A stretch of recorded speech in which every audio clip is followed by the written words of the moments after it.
المهم يعني انت قلت له ايه، اقنعته بايه في الاخر يعني؟ انا في الاخر انت قلت له ايه؟ انا قلت له ادبي. يعني انا قلت له عارف ان يدخل انت هتقول له ادبي. كده، انا عارف ان انت هتقول له كده من الاول.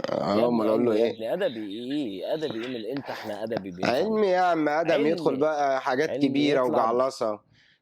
امال ادبي ادبي كده في هيطلع ايه؟ اللي السريع. بيطلع ادب يطلع بيطلع عالم ادب يعني اثار. ادبي دي، ولا بيطلع منها ايه؟ عالم يطلع اثار عالم ها؟ اثار اه. يا عم مفيش الكلام ده، اتلغى خلاص، احنا اتلغى ده اصلا، ادبي ده هيلغوه من المدارس، مفيش الكلام ده. هو يخش ليه يا علمي، عم يلغوا ايه؟ علمي احلى بكتير، علمي كده لا يطلع كده انا مهندس، شايف كده يطلع انه ادبي، دكتور. يعني انا شايف انه ادبي احسن له واسهل له ويخلص بسرعه، ما يقعدش بقى في الجامعه طب كتير. طب هو انا اقول لك على حاجه، هي المهم ان هي ما تخرجش بره انا وانت، يعني مش المهم احنا اللي نختار له، ان اه اهم هو ما حاجه يختارش دي. لنفسه حاجه، انا مش لازم عايزه نطلعه بره يختار الموضوع. لا ما ياخدش احنا اللي قرار في نختار الموضوع. له عشان احنا عارفين مصلحته اكتر منه. يلا بينا نبدأ. يلا بينا. يلا بينا.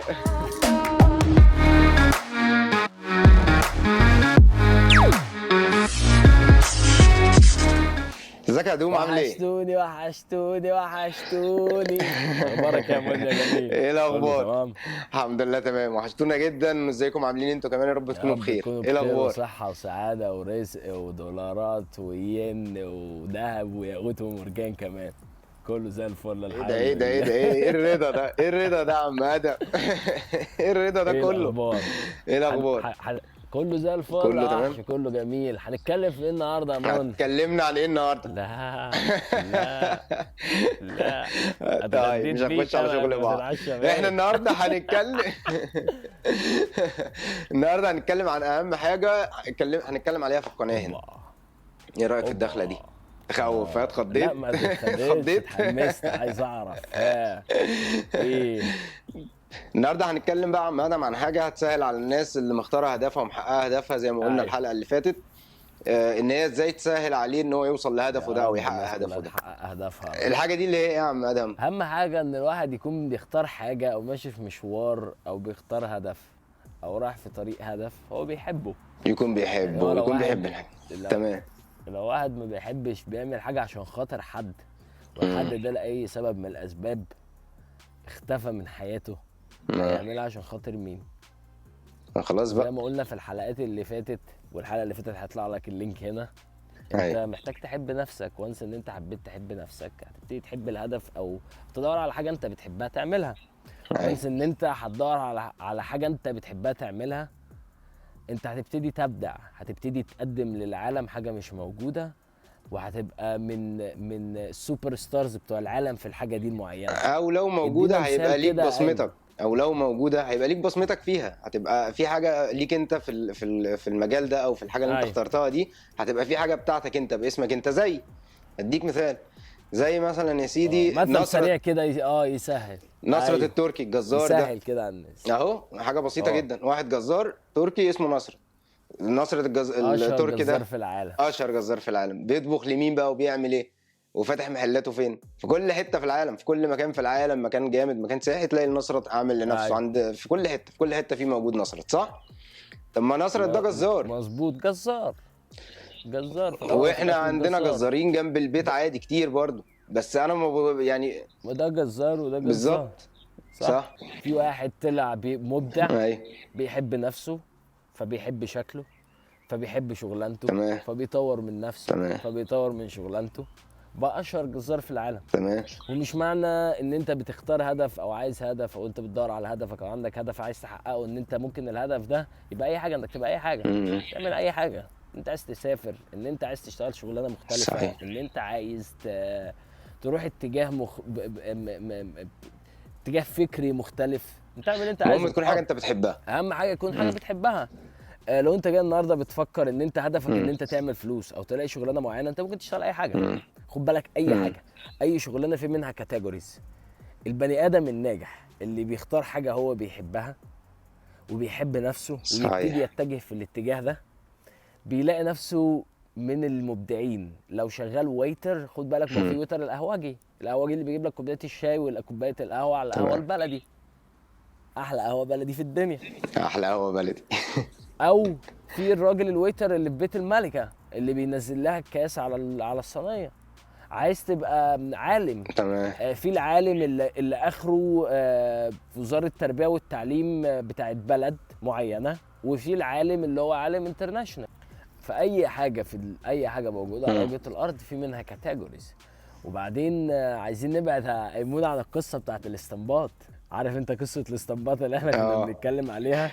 يا تطلع مهندس يا تطلع دكتور، يا اما تفتح مشروع. ابن خالتك طلع مهندس. عايزين نبعد عن الاستنباط دي. الاستنباط دي مع كل احترامنا للناس اللي لسه عندها الاعتقادات والمقتنعات دي جميله، شكرا، بس خد بالك احنا عايشين في مجتمع. المجتمع ده محتاج من كل حاجه وكل جميع انواع المهن اللي موجوده في المجتمع دي لازم تتعامل ايكوالي وتحترم، كلها بتكمل بعضها. انت عشان تبقى وزير، انت عشان تبقى وزير محتاج حد يسوق لك عربيتك عشان يوصلك المشوار.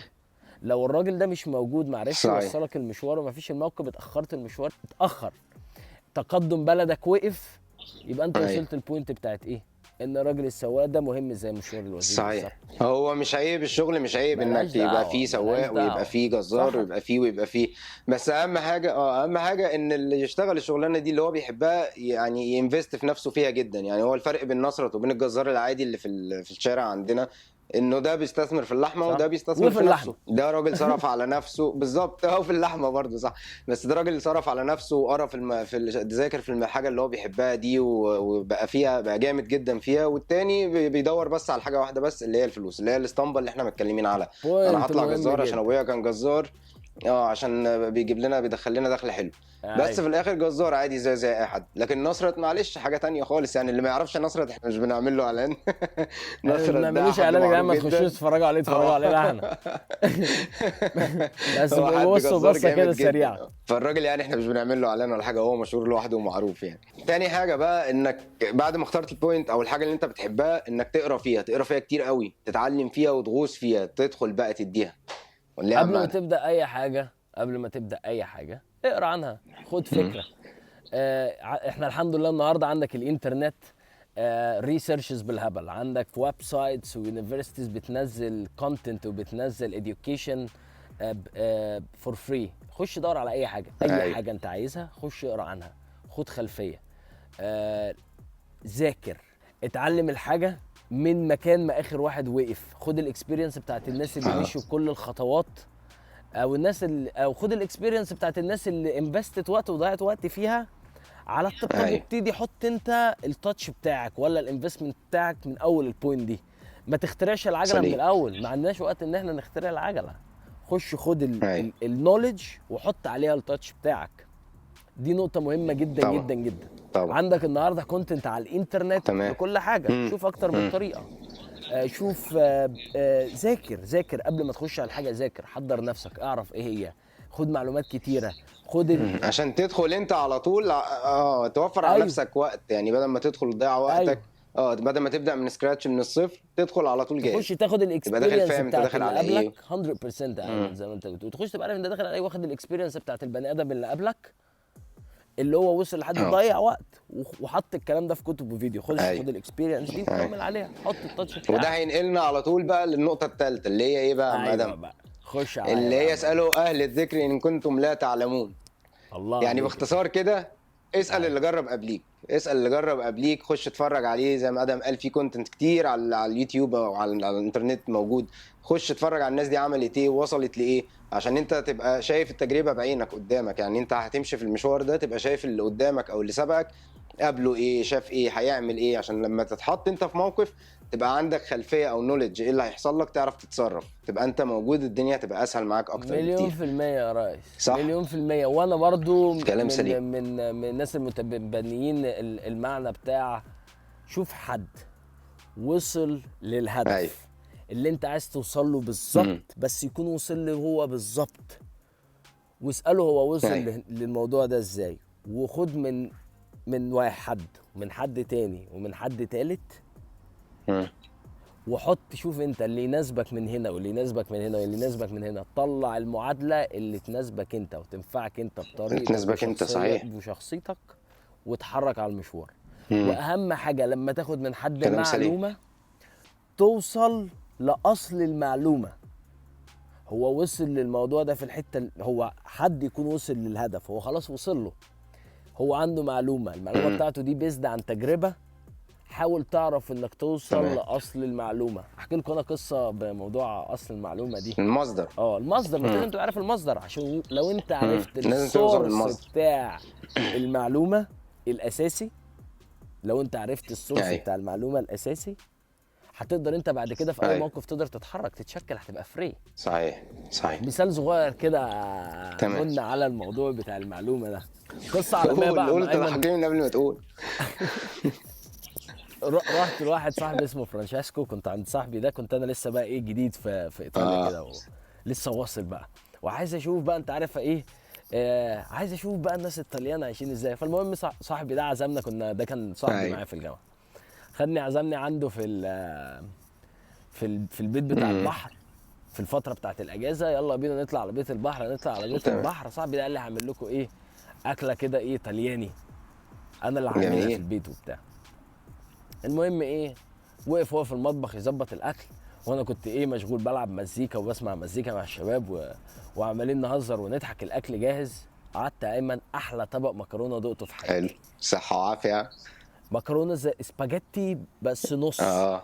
يعني كانت انت عارف الاسباجيتي بس نص، اللي هي ايه حجمها كان اقل أيوة. شويه. فالمهم رحت بصيت له، يا فرانشيسكو طبق المكرونه ده على من عمري في حياتي ما كنت دوقت طبق مكرونه عامل كده، بيتعمل ازاي؟ المهم راح قايل لي ايه، شويه توم، شويه زيت زيتون، حط زيت زيتون، حط عليه شويه التوم، بعد كده حط نوع الصلصه ده بالطريقه المعينه، قلب، حط عليه المكرونه، تمام تمام. الدنيا جميلة. يا ابن اللذينه، جامد جامد قوي. فضلت انا بقى من ساعتها، انت عارف انا ملك بقى، ملك انا الباستاز وملك احلى الإيطاليان واحد كان فود. بيعمل باستا بصراحة عندنا هنا. لما بقى ابتديت اتمرن في البيت واعمل الطريقه اللي هو قال لي عليها، فضلت اتمرن عليها كتير، وخلاص بقى بقيت معلم بقى، قدرت اوصلها للطعم بتاعه.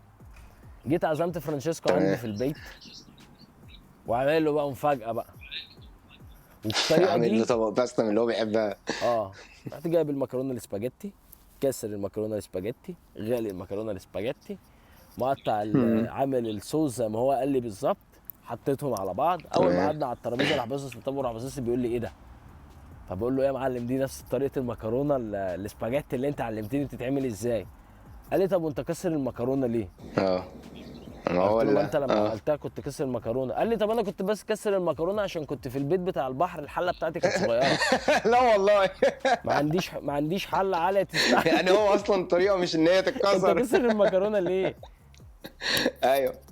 القصه كلها في ايوه. الصوص، وانا ما كنتش اعرف. دي ترجعنا دي تقلدته برضه عشان وخلاص. نوضح الحته بتاعتي، اسال على اصل المعلومه. لا انا اي حد كان بيجي يسالني كنت بقول له ايه، هي بتعمل كده. بتتعمل كده، ده انا واخدها من الخواجه كده. الخواجة.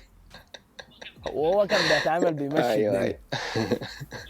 فانت لما تيجي تسال عن المعلومه، اسال على المعلومه واعرف اسال المعلومه دي وشوف لها اكتر من سورس، ووصل لاصل المعلومه للمصدر. عشان تقدر انت بعد كده، عشان تقدر بعد كده تلعب صحيح. براحتك. قاعد في بيت المصيف هتكسر الكيس، مش في بيت المصيف انت صحيح. حر.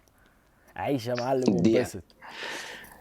وصلت. تيك كير يا اظن رجالة. كده وصلت أشوفكم المعلومة يا عم ادم. نشوفكم على خير. شكرا جزيلا، ونشوفكم ان شاء الله على خير. نشوفكم السلام على عليكم. خير. السلام عليكم. كنا حابين نشكركم على اللايكس والكومنتس والسبسكرايبس. تابعونا الحلقه الجايه، الموضوع مهم جدا جدا جدا. سلام. قهوه بلدي. سلام.